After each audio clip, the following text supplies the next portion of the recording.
ಎಲ್ಲರಿಗೂ ನಮಸ್ಕಾರ. ಮತ್ತೊಂದು ವಿಡಿಯೋಗೆ ಸ್ವಾಗತ. ಯಾಹೂ ಖುಷಿ ಪಡೋ ಸುದ್ದಿ ಏನು ಗೊತ್ತಾ, ಮ್ಯಾಚ್ ಅಂತೂ ಗೆದ್ದೇ ಬಿಡ್ತು. ವಿಶೇಷವಾಗಿ ಫಸ್ಟ್ ಪ್ರಯಾರಿಟಿ ಬಂದಾಗ ಮ್ಯಾಚು ಗೆಲ್ಲಬೇಕು, ಗೆದ್ದೇ ಗೆಲ್ಲುತ್ತಂತ ಎಲ್ಲರಿಗೂ ಗೊತ್ತಿತ್ತು. ಯಾಕಂದ್ರೆ ಪಾಕಿಸ್ತಾನದ ಬಂದಾಗ ಇಂಡಿಯಾ ಆಲ್ಮೋಸ್ಟ್ ಎಲ್ಲಾನು ಗೆದ್ದಿದೆ. ಕೇವಲ ಬೆರಳೆಣಿಕೆ ಎಷ್ಟು ಮಾತ್ರ ಸೋತಿದೆ. ಆದರೆ ಈ ಮ್ಯಾಚ್ ಮಾತ್ರ ತುಂಬ ಇಂಪಾರ್ಟೆಂಟ್ ಆಗಿತ್ತು. ಯಾಕಂದರೆ ಸೆಮೀಸ್ಗೆ ಹೋಗೋಕ್ಕೆ ಈ ಮ್ಯಾಚ್ ಗೆಲ್ಲಲೇಬೇಕಾದ ಅನಿವಾರ್ಯ ಇತ್ತು ನಮ್ಮ ಭಾರತಕ್ಕೆ. ಅದು ನಮ್ಮ ಸಂಪ್ರದಾಯ ಎದುರಾಳಿಂದ ಕರೆಯಲ್ಪಡುವ ಪಾಕಿಸ್ತಾನದ ಮೇಲೆ ಮ್ಯಾಚ್ ಇತ್ತು ನೋಡಿ.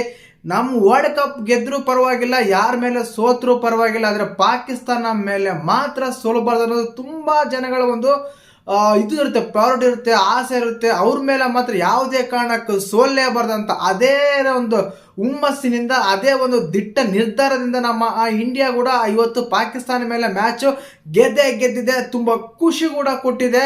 ಅದರಲ್ಲಿ ಎಕ್ಸ್ಪೆಷಲಿ ಆ ಒಂದು 30 ಓವರ್ 20 ಓವರ್ ಆದ್ಮೇಲೆ ಗೊತ್ತಿತ್ತು ನಮ್ಮ ಭಾರತ ಗೆಲ್ಲುತ್ತಂತ. ಮ್ಯಾಚ್ ಮುಂಚೆನೆ ಗೊತ್ತಿರುತ್ತೆ, ಅದು ಬೇರೆ ವಿಷಯ. ಬಟ್ ಮ್ಯಾಚ್ ಸ್ಟಾರ್ಟ್ ಆದ್ಮೇಲೆ ಒಂದು ಸೈಡ್ ಮ್ಯಾಚ್ ಆದ್ಮೇಲೆ 20 ಓವರ್ ಮ್ಯಾಚ್ ಆದ್ಮೇಲೆ ಅದಿರುತ್ತೆ ನೋಡಿ. ಅದಾದ್ಮೇಲೆ ನಮ್ಮ ಕಿಂಗ್ ಕೊಹ್ಲಿ ದಾಖಲೆಗಳ ಸರದಾರ ಅಂತ ಏನೆಲ್ಲ ಕರೆಯಲ್ಪಡ್ತಿವೆ, ಅವರು ದಾಖಲೆಗಳು ಮುರಿತಾರೆ ಇವತ್ತು. ವಿಶೇಷವಾಗಿ ಏನಂದ್ರೆ ನೋಡಿ, ಮ್ಯಾಚ್ ಗೆಲ್ಲುತ್ತಂತ ಗೊತ್ತಿತ್ತು, ಬಟ್ ಕೊನೆ ಕ್ಷಣದಲ್ಲಿ ಕೊಹ್ಲಿ ಅವರು 100 ಮಾಡ್ತಾರಿಲ್ಲ ಅಂತ ಹಾರ್ಟ್ ಬೀಟ್ ಅಂದ್ರೆ ಲಬ್ ಡಬ್ ಅಂತ ಇತ್ತಂದ್ರೆ ಖಂಡಿತವಾಗ್ಲೂ ನಿಜ. ಯಾಕಂದ್ರೆ ನಮ್ಮ ಹಾರ್ದಿಕ್ ಪಾಂಡ್ಯ ಅವರು ಬಂದಾಗ ಅವ್ರು ಬಂದು ಪಟನೆ ಒಂದು 6 1 4 ಹೊಡೆದಾಗ ತುಂಬಾನೇ ಜನಕ್ಕೆ ಸ್ವಲ್ಪ ಇದೇ ಆಗ್ತಾ ಇತ್ತು. ಎಂತ ಮರ ಇವ್ರೇನು ಕೊಹ್ಲಿಗೆ 100 ಮಾಡಕ್ ಬಿಟ್ಕೊಡ್ತಾರ ಇಲ್ವಾ, ಖಂಡಿತವಾಗ್ಲೂ ಚಾನ್ಸ್ ಅಂತೂ ಇಲ್ಲ, ತುಂಬಾನೇ ಇದಾಗ್ತಾ ಇದೆ ಅಂತ ಅನಿಸ್ತಾ ಇತ್ತು. ಬಟ್ ಕೊನೆಗೆ ಕೊಹ್ಲಿ ಅವರು 100 ಮಾಡಿದ್ರು. ನನ್ಗನ್ಸಿದ್ದೇನೆಂದ್ರೆ ಆ ಸ್ಟೇಡಿಯಂ ಅಲ್ಲಿ ಮ್ಯಾಚ್ ಒಂದ್ಸರಿ ಆಲ್ರೆಡಿ ಆಗೋಗಿತ್ತು. ಅಲ್ಲಿ ಎಂಜಾಯ್ ಮಾಡ್ತಿದ್ದೇನು ಗೊತ್ತಾ, ಕಿಂಗ್ ಕೊಹ್ಲಿ ಅವರ ಬ್ಯಾಟಿಂಗು. ಅವರು 100 ಮಾಡಬೇಕು ಅಂತ ತುಂಬಾ ಜನ ಗ್ರೌಂಡಲ್ಲೆಲ್ಲ ಕೊಹ್ಲಿ ಅಂತ ಒಂದು ಎಕ್ಕೋ ಬರ್ತಾ ಇತ್ತು. ಅವ್ರ ಮಾತಲ್ಲಿ ಒಂದು ವಾಯ್ಸ್ ರೇಸ್ ಮಾಡ್ತಾ ಇದ್ರು. ಆ ಟೈಮಲ್ಲಿ ತುಂಬಾ ಜನ ಅನ್ಕೊಂಡಿದ್ದು ಒಂದೇ, ದೇವರೇ ಕೊಹ್ಲಿ 100 ಹೊಡಿಲಪ್ಪ ಅಂತ. ಯಾಕಂದ್ರೆ ಮ್ಯಾಚ್ ಗೆಲ್ತಾರೆ ಅಂತ ಆದ್ರೆ ಒಂದ್ ಸೈಡ್ ಆಗೋಗಿತ್ತು. ಆ ಟೈಮಲ್ಲಿ ಒಂದು ಕ್ಯೂರಿಯಾಸಿಟಿ ಇದ್ದಿದ್ದು ಮಾತ್ರ ನಮ್ಮ ಕಿಂಗ್ ಕೊಹ್ಲಿ ಅವ್ರು 100 ಮಾಡ್ಲಿ ಅಂತ. ಕೊನೆಗೆ ಮ್ಯಾಚ್ ಗೆಲ್ತಾರೆ. ಇನ್ನು ಮ್ಯಾಚ್ ಸಮ್ಮರಿಗೆ ಬಂದರೆ ಎಲ್ಲರಿಗೂ ಗೊತ್ತಿರೋ ವಿಷಯನೇ. ಅದಕ್ಕಿಂತ ಮುಂಚೆ ಕಿಂಗ್ ಕೊಹ್ಲಿ ಇವತ್ತಿನ ಮ್ಯಾಚ್ ಅಲ್ಲಿ ಯಾವೆಲ್ಲ ದಾಖಲೆಗಳು ಮುರಿದ್ರು ಅಂತೆಲ್ಲ ಮಾತಾಡೋಣ. ಮೊದಲೇದಾಗಿ ಫಾಸ್ಟೆಸ್ಟ್ 100 ಅಂದ್ರೆ 100 ಅಂತಲ್ಲ, ಬಿಕುಲ್ ವಿಶೇಷವಾಗಿ ಕಿಂಗ್ ಕೊಹ್ಲಿ ದಾಖಲೆಗಳ ಸರದಾರ ಅಂತ ಏನೆಲ್ಲ ಕರೆಯಲ್ಪಡ್ತಿವೆ. ಇವತ್ತಿನ ಒಂದು ದಾಖಲೆಗಳಂದ್ರೆ ಫಾಸ್ಟೆಸ್ಟ್ ಅಂದ್ರೆ 14,000 ರನ್ ಗಳಿಸಿರೋ ಒಂದು ನಮ್ಮ ಕಿಂಗ್ ಕೊಹ್ಲಿ ಅವರು ಇವತ್ತೊಂದು ದಾಖಲೆಯನ್ನು ಮುರಿತಾರೆ. ಇನ್ನೊಂದು ಬಂದ್ಬಿಟ್ಟು 82ನೇ ಶತಕನು ಬಾರಿಸ್ತಾರೆ. ಟೋಟಲ್ ಆಗಿ 2020 ಆಗಲೇ ಒನ್ ಡೇ ಮ್ಯಾಚ್ ಟೆಸ್ಟ್ ಅಲ್ಲಿ ಟೋಟಲ್ ಆಗಿ 82 100 ಇವತ್ತು ಕಂಪ್ಲೀಟ್ ಮಾಡಿದ್ದಾರೆ. ನಮ್ಮ ಸಚಿನ್ ಅವರ ದಾಖಲೆ ಮುರಿಬೇಕಂದ್ರೆ ಇನ್ನು 18 ಸೆಂಚುರೀಸ್ ಬೇಕು. ವಿಶೇಷವಾಗಿ ಏನಂದ್ರೆ ಒನ್ ಡೇ ಅಲ್ಲಿ 51ನೇ ಶತಕವನ್ನು ಬಾರಿಸ್ತಾರೆ ನಮ್ಮ ಕಿಂಗ್ ಕೊಹ್ಲಿ.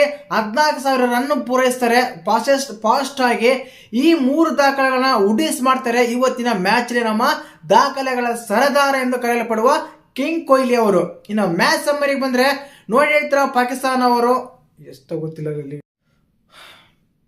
ಇನ್ನು ಮ್ಯಾಚ್ ಸಮ್ಮರಿಗೆ ಬರೋಣ. ಮ್ಯಾಚ್ ಸಮ್ಮರಿ ಅಂದ್ರೆ ಗೊತ್ತೇ ಇರುತ್ತೆ, ಒನ್ ಡೇ ಮ್ಯಾಚ್ 50 ಓವರ್ ಇರುತ್ತೆ. 50 ಓವರಲ್ಲಿ ಪಾಕಿಸ್ತಾನ ಕಂಪ್ಲೀಟ್ ಆಗಿ 50 ಓವರ್ ಆಡಲ್ಲ. ಯಾಕಂದ್ರೆ ನಮ್ಮ ಭಾರತದ ಬೌಲಿಂಗ್ ದಾಳಿಗೆ ತತ್ತರಿಸುತ್ತೆ ಪಾಕಿಸ್ತಾನ. ಖಂಡಿತವಾಗ್ಲೂ ಇನ್ನು 2-3 ಬಾಲ್ ಇದ್ದಂಗ್ಲೇ ಔಟ್ ಆಗ್ತಾರೆ. ಅವ್ರು ಬಂದ್ಬಿಟ್ಟು 241 ಸ್ಕೋರ್ ಟಾರ್ಗೆಟ್ ಕೊಡ್ತಾರೆ ನಮ್ಮ ಭಾರತಕ್ಕೆ. ಆ ಸ್ಕೋರ್ ನಮ್ಮ ಭಾರತ ಇನ್ನು 8 ಓವರ್ ರಿಮೈನಿಂಗ್ ಇರಬೇಕಾದ್ರೆ ಚೇಂಜಿಂಗ್ ಮಾಡಿ ಗೆಲ್ತಾರೆ ಅಂದ್ರೆ ಖಂಡಿತವಾಗ್ಲೂ ತುಂಬಾ ಖುಷಿ ಕೂಡ ಸುದ್ದಿ ಅಂತಾನೆ ಹೇಳ್ಬೋದು. ವಿಶೇಷವಾಗಿ ಏನಂದ್ರೆ ಇದರಲ್ಲಿ ನಮ್ಮ ಕುಲ್ದೀಪ್ ಅವರು 3 ವಿಕೆಟ್ ತಗೊಂತಾರೆ. ಆಗಿ 2 ರನ್ಔಟ್ ಬೇರೆ ಆಗ್ತವೆ. ನಿಶತ್ ರಾಣಾ 1 ವಿಕೆಟ್ ತಗೊಂತಾರೆ, ಅಕ್ಷರ್ ಅವರು ವಿಕೆಟ್ ತಗೊಂತಾರೆ. ಈ ರೀತಿಯಾಗಿ ಪ್ರತಿಯೊಬ್ಬರು ತುಂಬಾ ಬೌಲಿಂಗ್ ಎಲ್ಲ ತುಂಬಾ ಚೆನ್ನಾಗಿತ್ತು. ಹಾರ್ದಿಕ್ ಪಾಂಡ್ಯ ಅವರು ಕೂಡ ವಿಕೆಟ್ ತಗೊಂತಾರೆ. ಈ ರೀತಿಯಾಗಿ ಬೌಲಿಂಗ್ ಅಲ್ಲಿ ಒಂದು ಸಾಂಪ್ರದಾಯಿಕ ಎದುರಾಳಿನ ಕಟ್ಟುನಿಟ್ಟಿನ ಬೌಲಿಂಗ್ ಇಂದ ಕೇವಲ 241 ಟಾರ್ಗೆಟ್ ಒಳಗಡೆ ಅವ್ರನ್ನ ಔಟ್ ಮಾಡ್ತಾರೆ ಅಂದ್ರೆ ಒಂದು ಎಕ್ಸ್ಪೆಷಲಿ ಖುಷಿ ಸುದ್ದಿ ಅಂತ ಹೇಳ್ಬೋದು. ಇನ್ನು ವಿಶೇಷವಾಗಿ ನಮ್ಮ ಭಾರತ ಬ್ಯಾಟಿಂಗ್ ಬರೋಕ್ಕಿಂತ ಮುಂಚೆನೆ ಅವರಾರು ಹೈಯೆಸ್ಟ್ ಸ್ಕೋರ್ ಯಾವ್ದಾರು ಹೊಡಿದ್ರ ಅಂದ್ರೆ ಶಕೀಲ್ ಅವ್ರು ಹೊಡಿತಾರೆ 60+. ಅದಾದ್ಮೇಲೆ ಇನ್ನೊಬ್ರು ರಿಜ್ವಾನ್ ಹೊಡಿತಾರೆ 40+. ಆ ಇಬ್ಬರು ಸ್ಕೋರ್ ಮಾತ್ರ ಹೈಯೆಸ್ಟ್ ಸ್ಕೋರ್ ಆಗಿರುತ್ತೆ ಪಾಕಿಸ್ತಾನ ಕಡೆಯಿಂದ. ಆದ್ರೆ ನಮ್ಮ ಭಾರತ ಅಂತ ಬಂದಾಗ ವಿನ್ ಬೈ 6 ವಿಕೆಟ್ಸ್ ಗೆದ್ದಿರುತ್ತೆ, ಅದು ಗೊತ್ತಿರೋ ವಿಷಯನೇ. ಬಟ್ ಈ ಬ್ಯಾಟಿಂಗ್ ಅಲ್ಲಿ ಅಂತ ತಗೊಂಡಾಗ ಖಂಡಿತವಾಗ್ಲೂ ಆಕ್ಚುಲಿ ನಮ್ಮ ಇವರು ಹಾರ್ದಿಕ್ ಪಾಂಡ್ಯ ಅವರು ಮತ್ತು ನಮ್ಮ ಶ್ರೇಯಸ್ ಅವರು ವಿಕೆಟ್ ಕಳೆದುಕೊಳ್ಳುವ ಅಲ್ಲಿ ಅವಶ್ಯಕತೆ ಇರಲಿಲ್ಲ, ಬಟ್ ಹೆಡ ಬಿಡಿ ಹಾಡಕ್ಕೆ ಹೋಗಿ ಕಳ್ಕೊಂಡ್ರೆ ಅಂತಲ್ಲ ಅನ್ಸುತ್ತೆ. ಇಲ್ಲಿ ಮಾತಾಡಬೇಕಾಗಿದ್ದು ಹೇಳಿದ್ರೆ ಕಿಂಗ್ ಕೊಹ್ಲಿ ದಾಖಲೆಗಳ ಸರದಾರ, ಅಚ್ಚುಮೆಚ್ಚಿನ ಕ್ರಿಕೆಟ್ ಪ್ಲೇಯರ್ ಎಲ್ಲರಿಗೂ ಅಂತ ಹೇಳಿದೆ. ಎಕ್ಸ್ಪೆಷಲಿ ನನಗಂತೂ ಮೈ ಫೇವರೇಟ್ ಕ್ರಿಕೆಟರ್ ಅಂತ ಹೇಳ್ತೀನಿ. ಖಂಡಿತಗಳು ಸೇವ್ ಆಗಿದ್ರು. ಅದಾದ್ಮೇಲೆ ನಮ್ಮ ಕಿಂಗ್ ಕೊಹ್ಲಿನ ಇಷ್ಟ ಆಗ್ತಾರೆ. ಇನ್ನು ವಿಶೇಷವಾಗಿ ಮಾತಾಡಬೇಕಂದ್ರೆ ಕಿಂಗ್ ಕೊಹ್ಲಿ ಅವರು 100 ಹೊಡಿತಾರೆ. ಅದಾದ್ಮೇಲೆ ನಮ್ಮ ಶುಭ್ಮನ್ ಗಿಲ್ ಅವರು 46 ಹೊಡಿತಾರೆ. ನಮ್ಮ ಇವರು ಶ್ರೇಯಸ್ ಅವರು 56 ಹೊಡಿತಾರೆ. 3 ವಿಕೆಟ್ಗಳ ಆಟ ತುಂಬಾ ಚೆನ್ನಾಗಿತ್ತು, ಬಟ್ ಸ್ವಲ್ಪನೇ ವಿಕೆಟ್ ಒಪ್ಪಿಸ್ತಾರೆ ಬೇಗನೆ. ನಮ್ಮ ರೋಹಿತ್ ಶರ್ಮಾ ಅವರು ಹಾರ್ದಿಕ್ ಪಾಂಡ್ಯ 8 ಹೊಡಿತಾರೆ, 56 ಹೊಡಿತಾರೆ. ನಮ್ಮ ಶ್ರೇಯಸ್ ಅವರು 100 ಕರೆಕ್ಟಾಗಿ ಹೊಡಿತಾರೆ. ಗೆಲ್ತಾರ ಅನ್ನೋಕ್ಕಿಂತ ಮುಂಚೆನೆ ಕೊಹ್ಲಿ ಅವರು 100 ಮಾಡ್ತಾರ ಇಲ್ಲ ಅಂತ ತುಂಬಾ ಜನಕ್ಕೆ ಒಂದು ಕ್ಯೂರಿಯಾಸಿಟಿ, ಒಂದು ಟೆನ್ಷನ್ ಇತ್ತು. ಬಟ್ ಕೊನೆಗೂ 100 ಮಾಡ್ಕೊತಾರೆ. ಎಕ್ಸ್ಪೆಷಲ್ ಅದೊಂದು ಇದಿತ್ತಲ್ಲ, ನಾ ಮೇಹೂನಾ ತುಮ್ ಆರಾಮ್ ಸೆ ರೆಹನಾ ಅನ್ನೋ ಒಂದು ಡೈಲಾಗ್ ಇತ್ತು ನೋಡಿ.